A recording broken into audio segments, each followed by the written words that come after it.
اجمع مكتبتي تاني. يا كان عندي مكتبه ما حصلتش في مصر. هو مش المفروض ان موقف حضرتك مخالف للشيعة؟ طبعا الشيعة دول اخطر ناس على الامه، لان جهادهم شبه جهاد العقائد والملل المخالفه واشد. اما الكتب الخميني بتعمل ايه هنا؟ لان تجربه الخميني تجربه ملهمه. راجل قاعد بره بلاده سنين، ولما رجع بطيارته ملايين خرجوا في استقباله في مشهد عظيم.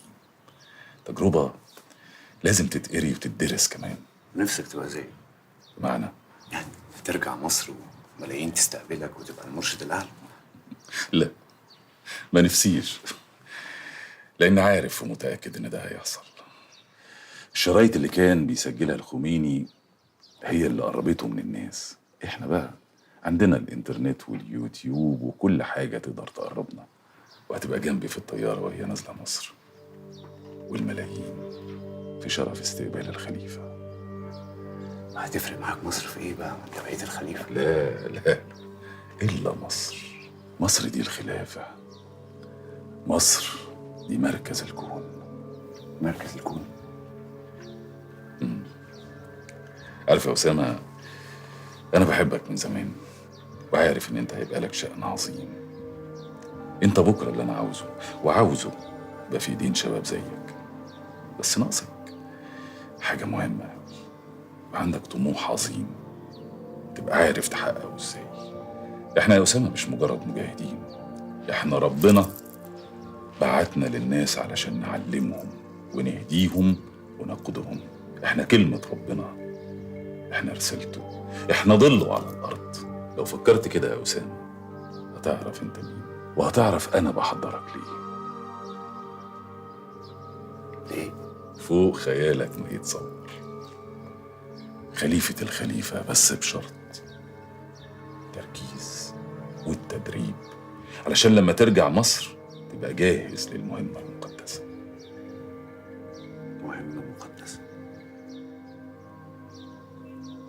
هي رحلة أقرب لروايات الواقعية السحرية لجابرييل غارثيا ماركيز، رحلة محفوفة بالمخاطر إلى الغامض والمجهول، إلى كابول، رحلة خضتها أنا وزملائي ونحن على شفا الموت في كل خطوة، لكن الأمر كان يستحق. كان لزاما علينا في مهنة المخاطر تلك أن نذهب إلى الرجل في عرينه، كابول، الرجل الذي زعم الآن أنه أمير المؤمنين وخليفة المسلمين. وإليكم بعد الفاصل الإعلاني الطويل ذلك التسجيل النادر، فلا تتركونا وابقوا معنا. وش يعني؟ يستحلل بالله، بس انا عايز افهم منك يا ابو عبد الله، حضرتك دلوقتي اللي يهمك ان عبد الله يكون في امان، ولا انك تاخدي عبد الله من ايده وترجعي بيه؟ اخذ عبد الله وارجع الديره. يا ستي ده طلب صعب، عشان اكون امين معاكي ما هوش في ايدي كمان. بصي ركزي معايا، عبد الله دلوقتي في حراسه ابوه، وعلى كلامك عبد الله فاكر ان ابوه يعني لا مؤاخذه خلص عليكي. ظهورك المفاجئ في التوقيت ده مش صح، ممكن يربك الدنيا.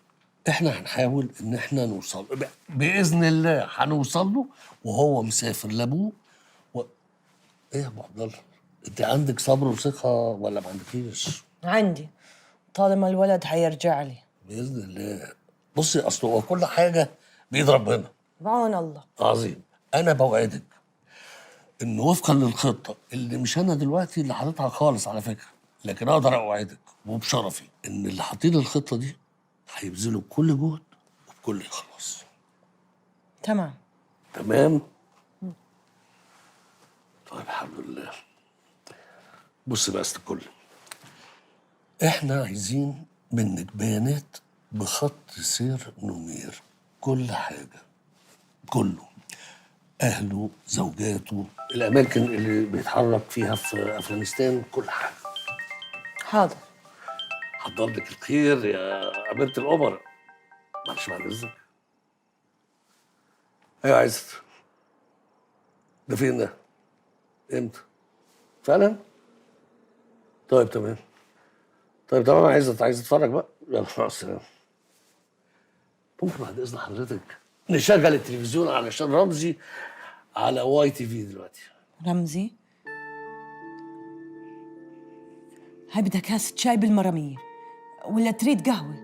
لا احنا جربنا القهوه، نجرب المريميه دي.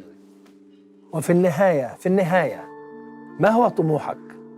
طموح 1.5 مليار مسلم، الخلافة. وماذا سيكون برأيك موقف الدول الكبرى من طموحك؟ طموح يدعمه الله، لا تقول لي بقى لا كبرى ولا عظمى. مصر هي مسقط رأسك. ما هو أو ما هو موقعها من الخليفة؟ ضرة التاج وغاية المنال. مصر.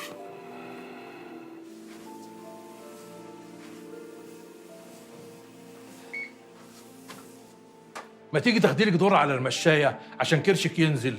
كرش؟ ليه؟ جديد عليك كرش نبيها يا كساب؟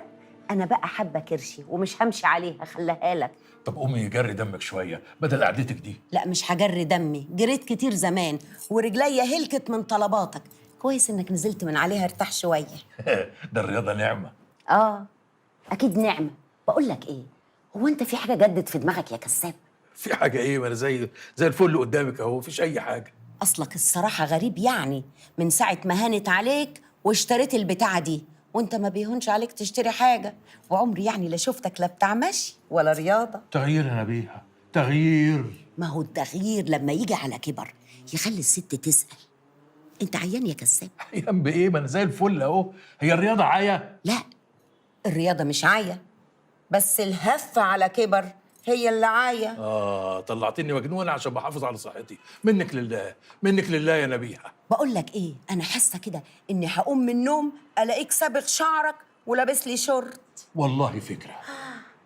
Excellent work يا طارق. No really I'm impressed. I told you being on my side يعني هتكسبي بدل معايا. أنا مقدمة فكرة جديدة ليها أسبوع عند حضرتك. عادية ما فيهاش جديد، يبقى امشي خالص بقى طالما أنا ما عندي جديد. بس هيكون عندك جديد. أنا عاوزة برامج استقصائية، ننزل الصعيد والقرى والنجوع ونسأل عن مفاهيم الناس عن مواضيع معينة، وأنت تعملي ده بنفسك. شفتي بقى أنا بفكر لك إزاي؟ طب أنا بقى أعمل إيه دلوقتي؟ لما أنت يا راجية بتعملي ده بنفسك يبقى ده عدل؟ أنا أقول إيه دلوقتي؟ ما تقولش حاجة بجد. You're doing enough. مش فاهمة الفكرة الصراحة. بصي يا حبيبتي، انت هتروحي الصعيد وتكلمي الناس، تسأليهم أسئلة، تسأليهم مثلا عن علاقة المسلمين بالمسيحيين، ومش عاوزة الردود العادية، نو يعني